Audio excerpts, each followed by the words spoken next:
ఎంతో tasty aloo fry. ముందుగా గిన్నెలో కొద్దిగా ఆయిల్ వేసుకొని జీలకర్ర వేసుకోవాలి. పోపు దినుసులు ఫస్ట్ జీలకర్ర వేసుకొని ఆ తర్వాత సన్నగా తరిగి పెట్టిన ఉల్లిపాయలు వేసుకోవాలి.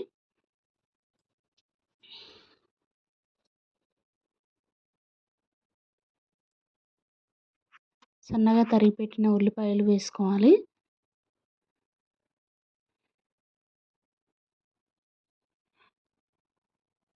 కొద్దిగా కరివేపాకు కూడా వేసుకొని మంచిగా ఫ్రై చేసుకోవాలి. ఉల్లిపాయలు బాగా ఫ్రై అయితేనే కర్రీ ఏదైనా మంచి టేస్ట్ వస్తుంది. కొద్దిగా పసుపు వేసుకొని ఫ్రై చేసుకోవాలి. పసుపు వేసుకున్న తర్వాత ఆలు సన్నగా కట్ చేసి పెట్టుకున్న ఆలు వేసుకోవాలి. ఆలుని చిన్న ముక్కలుగా కట్ చేసుకుంటే త్వరగా ఉడుకుతుంది. పెద్ద పెద్దగా కట్ చేసుకుంటే త్వరగా ఉడకదు. అందుకని చిన్న ముక్కలుగా కట్ చేసుకోవాలి. ఆలు వేసుకున్న తర్వాత కొద్దిగా ఉప్పు వేసుకొని ఫ్రై చేసుకోవాలి. ఉప్పు వేసుకుంటే ఆలు తొందరగా ఉడికిపోతుంది. మంచిగా కలపాలి. కలిపి ఒక 10 మినిట్స్ మూత పెట్టి ఉంచాలి. మధ్య మధ్యలో మూత తీసి కలుపుతూ ఉండాలి.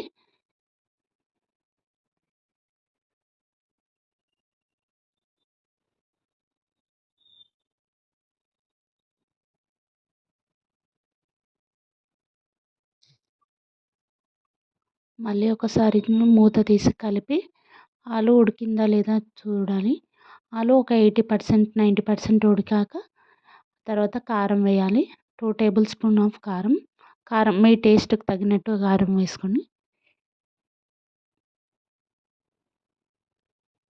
అల్లం పేస్ట్ లాస్ట్లో వేస్తున్నాను. ఇలా అల్లం పేస్ట్ లాస్ట్లో వేయడం ద్వారా ఏదైనా ఫ్రైలు చాలా టేస్టీగా వస్తాయి. ఫస్ట్లోనే అల్లం పేస్ట్ వేయొద్దు. లాస్ట్లో ఇలా కారం వేసిన తర్వాత అల్లం పేస్ట్ వేస్తే చాలా రుచిగా ఉంటుంది. ధనియాల పొడి కారం వేసిన తర్వాత కూడా ధనియాల పొడి వేయాలి. ధనియాల పొడి వేసి కలపాలి. ఒక 5 మినిట్స్ సిమ్లో